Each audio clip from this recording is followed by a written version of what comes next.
Hello ನಮಸ್ಕಾರ. ಇವತ್ತು ನಮ್ಮ ಹತ್ರ ಗ್ಲಾಸ್ನ ಬಂದಿತ್ತು. ಈ ಕಸ್ಟಮರು ಬೆಂಗಳೂರಲ್ಲಿ ಹೋಗಿ ಸಿಸ್ಟಮು ಸ್ಪೀಕರ್ ಎಲ್ಲ ಹಾಕ್ಸ್ಕೊಂಡು ಬಂದಿದ್ದರು. ಯಾವ ಥರ ಹಾಕ್ಸಿದ್ರು ಅಂತ ನಾನು ನೆಕ್ಸ್ಟ್ ವೀಡಿಯೋದಲ್ಲಿ ಹಾಕ್ತೀನಿ. ಎಲ್ಲ ಫಸ್ಟ್ ಕಾಪಿ ಸಿಸ್ಟಮ್ಮು ಸ್ಪೀಕರ್ ಎಲ್ಲ ಹಾಕಿದ್ರು. ಈಗೆಲ್ಲ ನಾನು ತೆಗ್ದು ಎಲ್ಲ ಒರಿಜಿನಲ್ ಹಾಕಿದ್ದೀನಿ. ಯಾವ್ದು ಹಾಕ್ಸಿದ್ರು ಅಂತ ನೆಕ್ಸ್ಟ್ ವೀಡಿಯೋದಲ್ಲಿ ನಾನು ಹೇಳ್ತೀನಿ. ಇದು ಎಫೆಕ್ಟ್ ನೋಡಿ, ಇದು ಕ್ಲಿಯಾರಿಟಿ ನೋಡ್ಬಿಡಿ.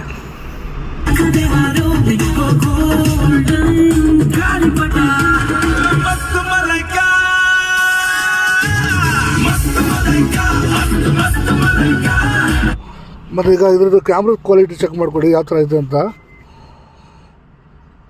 ನೋಡಿ. ಇದು ಕ್ಯಾಮ್ರದ ಕ್ವಾಲಿಟಿ, ಇದು ಕ್ಯಾಮ್ರದ ಕ್ವಾಲಿಟಿ,